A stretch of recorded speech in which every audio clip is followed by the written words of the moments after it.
Hello, I'm literally going to begin this rant, and however long this video winds up being is how long this video winds up being. I'm not going to cut it, I'm not going to edit it, I'm just going to go for it. Okay, Lego Star Wars Battles, Apple Arcade exclusive. Apple Arcade I already have an issue with because it's $5 a month. It's like Game Pass for Xbox or PlayStation or any other thing, except there's like 4 or 5 good games in there out of like 100. And I'm sure there are people that are like, oh no, it's worth it, there's all these things, but there's a big difference between mobile games running at like 30, maybe 60 frames a second, and, you know, good games on Xbox and PlayStation. But I digress, that's not the point of this. The point of this is that game is literal garbage. The number one tenet that I find when it comes to Star Wars games is that you have to have balance if you're going to do the whole light side, dark side thing. Good examples of that would be Battlefront, or would be the extinct Star Wars Commander. Stuff like that, where it's like you have both sides, and their stuff is different, so that it's not all just, you know, haha, look, it's reskinned light side, dark side stuff. And the stuff is different, but it's all similar enough that it doesn't make a difference, but it's also still balanced. That's what this game is lacking. I'm going to put up some footage, I don't know, this way, that way, somewhere. I'll put some, like, clips of me playing the game up next to me. But my problem with the game is that it's just so unbelievably unbalanced. All the different games, all the different characters that you play with are just not the same. And they're not even remotely the same. Like, Battlefront, if you've got, like, let's take Boba Fett. That's a more controversial one, because he's the only character with a jetpack.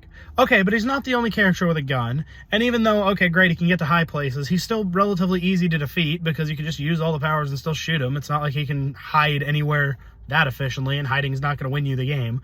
The game keeps itself balanced, because all the different characters that are there counter each other, and they're more or less even.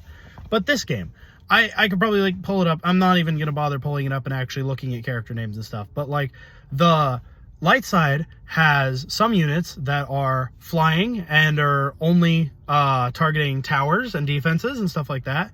That the dark side has nothing like that. There is no parallel unit. So while one is able to just instantly, like, you can use a strategy that literally just targets enemy towers and completely ignores everything else, and the other side can't do that.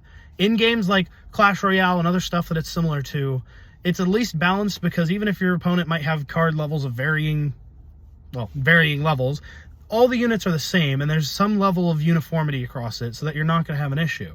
But with that, there's no uniformity. You can't have the exact same deck running on both sides. They're going to use different strategies, they're going to use completely different units, and there's no perfect equivalent.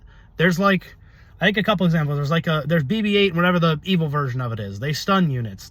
They're equal. That's great. There's IG-88 is a sniper, and Cassian Andor is a dark side sniper.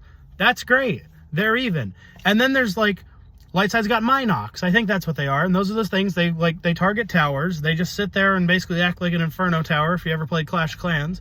And the parallel on the dark side, there is none. There's no parallel. It just is what it is.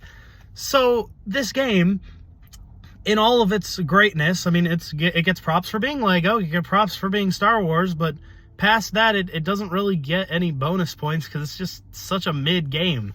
I like the idea of it. I like the idea that it's like the further you progress in, like, a specific match, you know, you can claim more areas your own, and you can build more towers and stuff like that. The idea is genius. And all Lego games, no, the new ones are still good. The Lego games are just always so unique, and they get credit for that. But the game itself, it loses enough points. If I had to rank it, I'd give it, I don't know, 4, 5, 10 for, like, creativity, ingenuity, but then for the fact that it's not balanced, it kind of averages out by it getting like a 1 or a 2 score in that. So it evens out to a 5 or a 6. I don't know, that's just my opinion. If you have a different opinion on the game, please let me know down in the comments. I would genuinely like to have a discussion about it. I personally cannot stand it, but that's just me. If you've got a different opinion, you are more than welcome to have it. If you have other games that you do or don't like, please let me know. I would love to discuss them, because I gotta say, just sitting here in my car for 5 minutes ranting about this crap has honestly been very entertaining, and I hope you found it just as entertaining hearing it as it was for me presenting it. Yeah, that's pretty much it. So, see you guys later.